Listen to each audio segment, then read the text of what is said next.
Well, hello there, and this is Auntie. Golly, I look like I've been in a fight. Plus, I'm getting extra chocolate. And I am here to do my review on 90 Day Fiance. The Other Way, Season 2, Episode 8. What was the name of the damn thing? Oh my God, I just had it right there. Fuck it. Let's just go. If this is your first time being here, like, comment, and subscribe to my channel. And to all of my new subscribers, thank you all so much for joining the family. And to all of my nieces and nephews who have been here with me for the long haul, thank you all so much for your continued support. If I had to rate tonight's episode or last night's episode, I would rate it a C. I thought that it had its good points, but we want more. Like, give us more.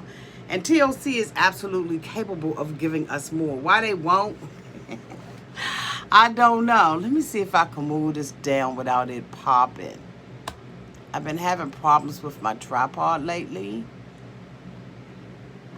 There we go. Okay, so let's get started. The first couple that I want to talk about is Kenneth and his boyfriend. Y'all, I told y'all that the side eye is eternal for Armando. Like, I'm serious. And the more that I watch it, the more I'm convinced that he is just not the person that is going to satisfy my boy Kenneth. But anyway, Kenneth gets there with his, trusty little dog, and they have made it. They have been traveling for 4 days from California to Mexico so that he could be with, Armando. Armando has cooked dinner and everything, and he is just awaiting Kenneth's arrival. Kenneth gets there, and we're like, oh, okay. We are so happy that they are finally reunited, and it feels so good. Reunited, and I knew it would.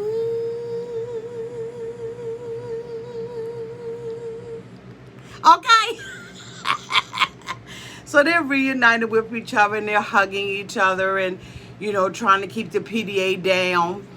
And they're just a happy family. They're going to be together for, I believe it's the next 2 weeks, just trying to get to know each other, get reacquainted, get groceries in the house, that sort of thing, before they leave to go, to Armando's family's home, where he's going to be picking up his daughter Hannah. And so we're happy that they're there. They're having light talk and light fare over dinner and all of that kind of stuff, and talking about roles and responsibilities. And then the two of them, go to bed for the night. And of course, they tell the cameramen to get out. I don't know why the cameramen don't leave. I don't know. I mean, automatically I would have left. I'd have been like, this is just a tad bit uncomfortable for me. You know what I'm saying? I'm just, And but the cameramen don't leave, and they always have to wind up putting them out. And so the two of them, make love or whatever, and then they toss and turn and all that, and they don't kiss and tell about what they did, but we all know that they, what they did. And so, the two of them are now venturing out on the town because Armando did not live there. They were talking about, there not being any hot water. And, Kenneth is like, is there going to be some Armando? And Armando doesn't know. I think that the two of them are going to balance each other out, because where Armando is immature or doesn't have life experiences as far as, living on his own and stuff like that, Kenneth will be able to help him. They went out to venture around the town. And they start, and Kenneth realizes that, oh, shoot, we're not in Kansas anymore or California. Because, he's looking at the way that the town looks, that it's kind of old. He said these are, the town looked like a place where he would not have even ventured into in America. So he knows that he has to make a lot of adjustments in his life, if you will, to be able to live there. Again, like all the other Americans, Kenneth has not done his work. He doesn't know anything about the currency there. He doesn't know anything about exchange rate. He doesn't know the language. He really doesn't know where he is. And so, it's going to be hard to see him struggle the way that he is currently struggling, because they went to a store and, the woman, he wanted a bottle of water, and the woman gave him the water and told him how much it was. And of course, he didn't know, how he was supposed to get the change back, the pesos back. And so, Armando gave him a really quick tutorial. They also stopped off at a fruit stand, a candy stand that was out in the middle of the street. And they would say, Kenneth was saying he was a germaphobe. And I ain't gotta be a germaphobe not to eat that stuff off the street. Like, straight up. He was like, it's probably dust kicking up from the road. And I absolutely agree with him. I don't eat anything off the road most of the time. Like, even the hot dog vendors and stuff like that. That's just me. People got their own preference about what it is that they eat and they don't eat, bitch. And it is what it is. And then they go to a restaurant, and of course, Kenneth can't order off of the menu, and Armando, basically is doing everything for him.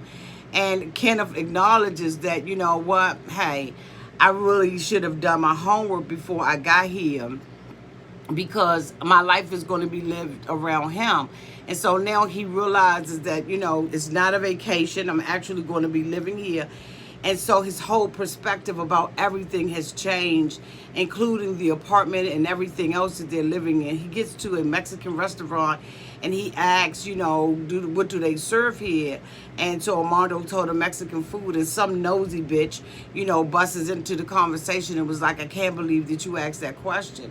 But like Kenny said, a lot of restaurants that are here, unless they're specialty restaurants, they sell a plethora of things. They have a plethora of things on the menu item. And so, that wasn't uncommon for him to ask that. But being in Mexico, he has to realize that when he's stopping at a mom and pop shop that is a specialty shop, and that's what it looked like it was, then, you're going to be eating Mexican food. And so, they're going to have a little bit of problems. And, so Armando is saying that he's picky about everything. I guess, that's his way of indicating that he's bougie. But guess what? At the end of the day, I would have been the same damn way. I mean, you don't do it to be offensive to anybody, but it just is what it is sometimes, so. All right. The next couple that I want to talk about is Jhoon and Devin. Jhoon is sitting at home with his mother, feeling sorry for himself. He came into the door because he had just left Devin, and he said that the two of them were in an argument with one another. And so, because they were in this argument, he's feeling low because he's realizing that he hasn't stepped up to the plate and done the things that he was supposed to do. He realizes that he has been exposed as a liar. The gig is up. Devin and her mother have moved out of the Airbnb, and they're now going to be staying at the hotel. And so, he's feeling some kind of way about himself as a man, as he should, because really he is a baby boy, okay? He has not matured. He has been lying. He's been very deceptive. And, all the things that Devin has been saying to him, as dumb as she is, have absolutely been true. He hasn't taken full responsibility as a father. And, he begins to, his mother's like, what's wrong with you? And he begins to tell his mother. And his mother is extremely unsympathetic. And she says, he tells her that, I lied to Devin. I don't have any money. The money that I did have, I've been borrowing off of you all. And so, Devin and her mother are moving to a hotel. And so, she's mad with me and she wants to go back home. So the mother, who's never really cared for Devin, says, well, how could she just give up on you that quick? And I mean, really, it's not that quick, because she's been back in the United States expecting this mofo to do what he was supposed to do, and he hasn't done that. And so Devin is disappointed. She's sad. She feels like, she's been tricked into coming in. Actually, she was, by his own admission. He tricked her into coming there. And so now he realizes that, he doesn't have any money. And the mother was like, well, the money that you had, you gave to me. And he was like, but I feel like I failed, and it's just really embarrassing because I have this debt on me. And so he begins to cry because he realizes that he's not the man that he's supposed to be. He hasn't made enough money. Whatever he had given to his mother wasn't enough money. And so the mother is like, don't cry. Men don't cry, but men do cry. Men do cry, and they should cry. I think that all human beings who got tear ducts, bitch, should be crying. But the mother is unsympathetic. She doesn't, she hates to see him crying. And she told him, that you need to go and tell Devin that all men lie. All men lie.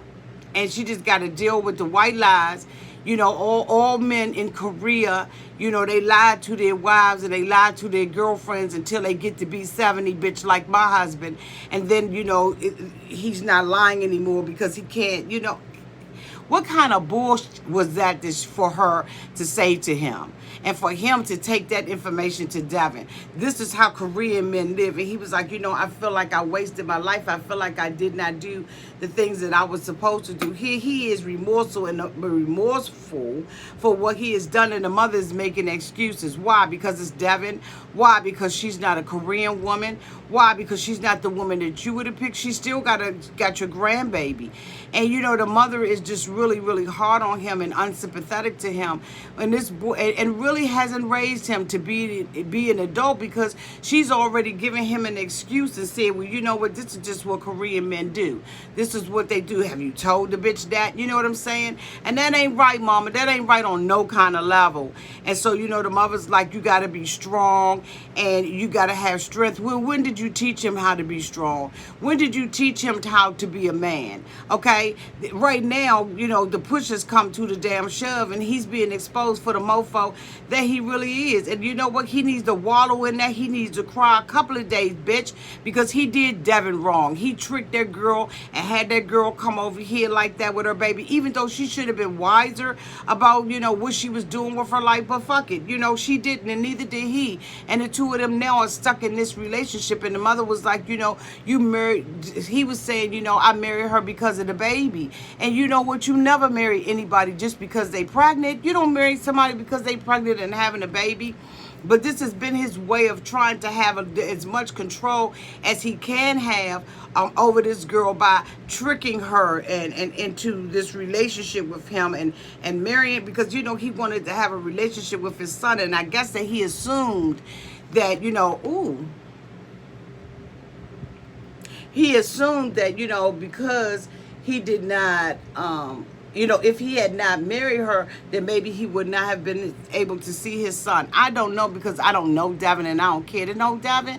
But you know what? It was a chance that he took. He came over here, was screwing the girl, got the girl pregnant basically on the first night. And, it is what it is. But he is a very dishonest person. And you know what? All of that stuff is catching up with him. The next person I want to talk about is Tim and Melanie's, okay? Melanie's mother don't give a damn about Tim. Tim is on his way to Colombia and he is giving up his life.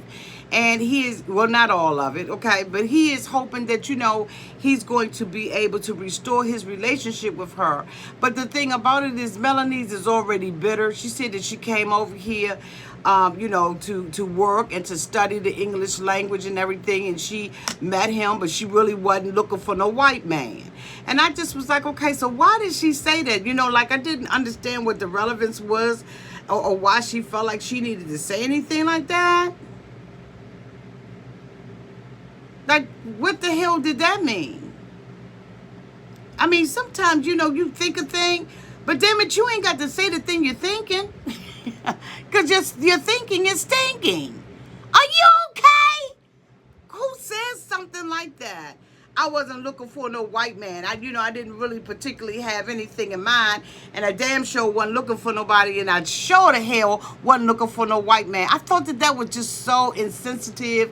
And so, I don't want to say the word, but I just was like, what, that was just really messed up to me, in my opinion, okay? This is my opinion, all right? Tell me what you think down in the comments section, because I was really feeling some kind of way about her saying that. But anyway, She talked about how she had come over and she wanted to, stay there with him for quite some time. And they wanted to see whether or not they could live together. And all of us, she said that she had this sixth sense that there was something that was wrong, and come to find out he was cheating on her. And so now we see her in the kitchen with her mother getting her hair done, and her mother is just dragging his ass. The mother is like, I don't care about him having to sacrifice and give up his life. He owes her that. He don't owe her. Oh my God, I was getting ready to say it. That would have been my third time. He don't owe her nothing. He didn't have to come over there and prove anything to her ass. And really, the way that she is talking, it's like she don't really mess with him like that. She wasted this boy's damn time. This relationship between the two of them is not going to work out, damn it. And we know it's not going to work out. This girl is just dragging him. I don't know why she's doing it, but I just don't see this relationship between the two of them working. You know what I'm saying? Fuck her. But anyway, let's just get off of them. We'll see what happens when we see what happens. The last couple I believe that I want to talk about is Jenny and Submit. Jenny has finally gone over to the lawyer's office, and she is sitting down with the lawyer or whomever he is, and she is finally able to ask that question that she's been wanting to have answered for a very long time. Has Submit indeed filed the divorce papers? Well, it looks like Submit has filed the divorce papers. And so the guy tells, Jenny that a divorce can take anywhere between 2 to 5 years, and Jenny's stunned. And I'm sitting up there thinking, you got people in America that, go in and out of divorce court, and their divorce go on for a long time because it's not amicable. They're not able to agree. They're not able to split assets and stuff like that. They're doing dirty, to one another. And so, I don't know why that was such a big surprise to her. But the guy did tell her that the two of them have agreed that they are going to divorce each other and allow the other one to be free of this particular relationship. And so Jenny's like, okay, well, how long is it going to take? Because this bitch is on a time schedule for life. This bitch is... I hate to say that, but Jenny's on a time schedule for life at this point, okay? At least that's how she's acting. And so Jenny is, desperate to get married to Submit because she feels like she is giving up everything here in America in order to have this relationship with Submit. And my daughter was listening because she be ear hustling on the show. She in and she out. She ain't really committed to it, but she want to be harassing the hell out of me when I'm looking for it. And she was like, you know what, Mommy, just listening to Jenny's story over the time, I really don't have any sympathy or empathy for anything that happens to Jenny because Jenny is just wrong. And for a child to say something like that and to have seen Jenny last season and come up with that conclusion, you really are doing bad and you really are setting a bad example. There were some other things that my daughter said, but I'm gonna go ahead on and keep that to myself. But Jenny really is a bad example because Jenny is really just showing that she has no respect for marriage and the sanctity and the unity of marriage.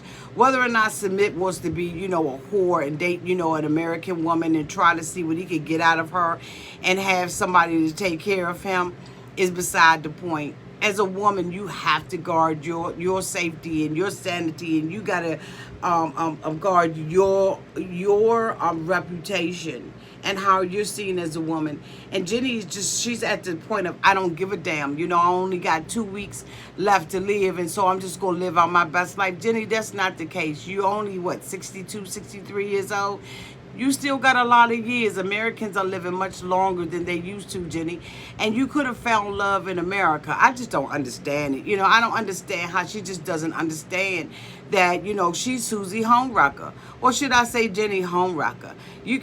Whether or not, he and his wife were committed or, in a happy, loving, committed relationship was beside the point. They were married under the sight of God. And for Jenny to come in there, I don't think that Jenny should have any expectation that she's going to have anything good for her, good happen to her. And that's just, my damn rant for the day, okay? Because, So anyway, Jenny is, he tells them, that he did indeed file the paperwork and that he can't really publicize the divorce. And Jenny's like, he needs his paperwork. because of course she wants to show the paperwork to her daughter and her daughter's wife and to the rest of her family, to say, aha, nah, I'm over here with a man who is absolutely loving me. And, so, she's got to show that information to them. And so, he said that he would get that information to them. And then Jenny goes in with Submit to go and meet two of Submit friends. And she's supposed to meet the wives. And Jenny is excited about it because she said that she wants to know, the fashion trends. And she would love to have somebody to eat lunch with and chit-chat with and stuff like that. Because it has to be god-awful lonely to be in another country and not know anybody there. And so, of course, Jenny and Submit, they're walking up. And so the guy says, it's going to be funny seeing them in the streets and holding hands together. It's going to look like grandmom and grandson. And I'm thinking to myself, as dark as his skin is, bitch, ain't nobody going to ever think that Jenny's his grandmother, okay? They going to think that he's maybe, dealing with a grandmother, or that, he may be taking care of her. Maybe he's a nurse, an in-home nurse or something. Auntie, damn. But you know what I'm saying? Nobody's going to even think that they are even closely or remotely family. But anyway, so, they dragging Jenny and everything, and Jenny comes up, and so Submit asks, where's your wife? They greet one another, and Submit asks, where's your wife? And so the guy tells her, you know what? Unfortunately, I really hate to tell you this. You know what I'm saying? I ain't going to blow no smoke up your butt. I'm going to tell you the truth. My wife don't fuck with you. My wife is not going to be here because she just don't mess with you, Jenny. And so, Jenny is like, all right, then. I mean, okay. So Submit was asked his other friend. He was like, where's your wife? He said, my wife ain't feeling well. And so, he said she just wasn't feeling good. No, the bitch didn't want to deal with Jenny. And I'm going to tell you, really, for real, if it were me, I wouldn't mess with Jenny either. I wouldn't. I can't mess with a home wrecking because you know what? If you wreck their home, you'll wreck my home. You'll wreck anybody's home. I wouldn't fuck with Jenny either. And I'm just going to go ahead on and be real about it. I mean, let me know in the comment section whether or not you would fuck with Jenny. Because I would not fuck with Jenny. Like, I seriously would not. So anyway, Jenny says that she is okay with that. But deep down inside, Jenny is hurt. Because, that's another form of rejection. And I think that Jenny has been rejected many times in her life, okay? And so anyway, they're going through the, the rigmarole and all of that kind of stuff.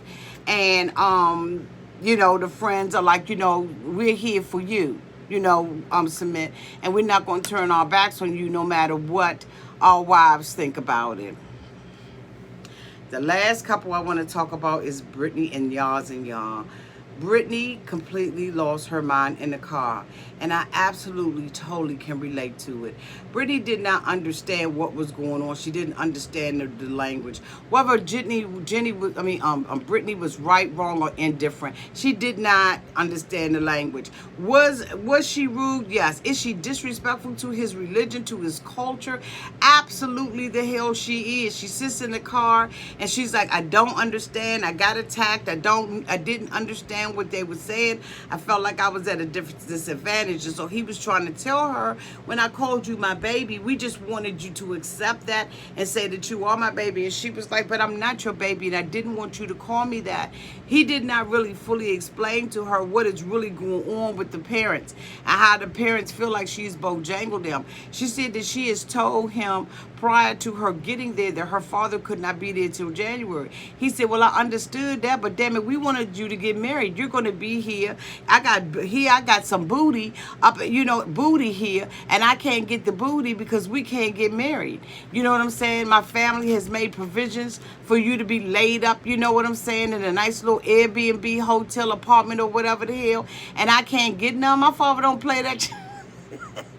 My father ain't playing that. You know what I'm saying? He want me to get my man. They ready for me to, go ahead on the bus that, you know what I'm saying, so I can have some kids and bring some kids up in his family. You understand what he's saying? Okay, I understood what he said. Did y'all understand what he was saying? Okay. We understood what he was saying because we's here. So anyway, he tries to explain to her. She starts spazzing out in the car and just screaming, I don't understand. She's just screaming. I thought it was just so damn immature. Gather yourself together. She tells him in the car that she doesn't want to ever see his parents anymore. Bitch, that ain't gonna happen. That ain't gonna happen. They'll get you up out of there, bitch, if you gonna be kicking and screaming. They don't give a damn.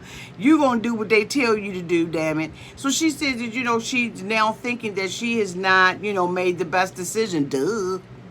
Duh, duh, duh. When you knew you were still married, okay, and that you were not available, and that you were gagging this family and spending their money and embarrassing them. Brittany, you got to take responsibility for your stuff. Like, last week I think a lot of people misunderstood me and thought that I was defending her on a live channel. And we'll be live on that channel right after this video. But I'm going to tell you right now, I wasn't defending Brittany in any way. I was playing devil advocate. Matter of fact, I said I'm playing devil advocate.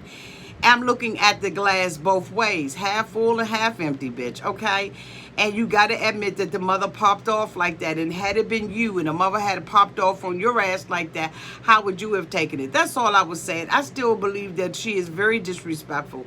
And I really do believe that some of the things that she is doing may cause him to, either be in jail or whatever. You know what I'm saying? So I really understand the seriousness of what Brittany is doing. So anyway, after they talk, he tells her that, she has to be strong for the two of them, that this is, basically their relationship and all of that kind of stuff, and that they could get through it together.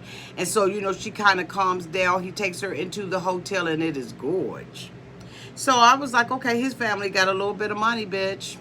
Yeah. They got a little bit of money.